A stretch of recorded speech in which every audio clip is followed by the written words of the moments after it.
নমস্কার বন্ধুরা, কেমন আছো তোমরা সকলে? তো আমার মোবাইলে ক্লাসগুলো জানাই তোমাদেরকে স্বাগতম। তো আজকে একটু অন্য রকমের জন্য তোমাদের কাছে নিয়ে এসেছি আমি ভিডিও।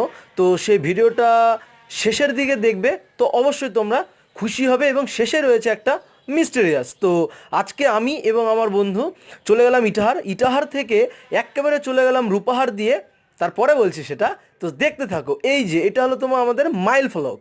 আমরা এখন রায়গঞ্জের ন্যাশনাল 34-এ আছি। তো সেই 34 দিয়ে চলছি এবং রাস্তায় আমরা চলছি এবং আপনারা দেখতেই পাচ্ছেন যে সেই রাস্তার পরিধিটা। তো তো তোমরা সবাই ভালোই আছো?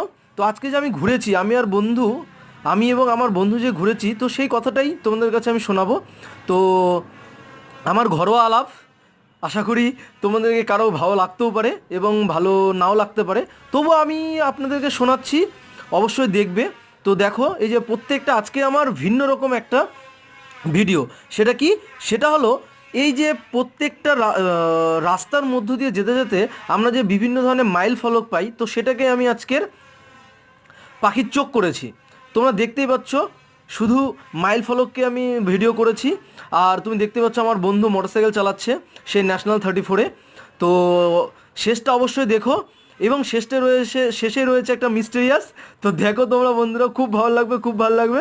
এবং ভালো লাগলে আশা করি কমেন্ট করে জানিও যে তোমরা কোথা থেকে দেখছো এবং কোন জেলা থেকে দেখছো। ঠিক আছে? তো দেখো, ভিডিওটা খুব ভালো লাগবে। তো আমার সারাদিনে আমি যা করি, তা আমি সেটা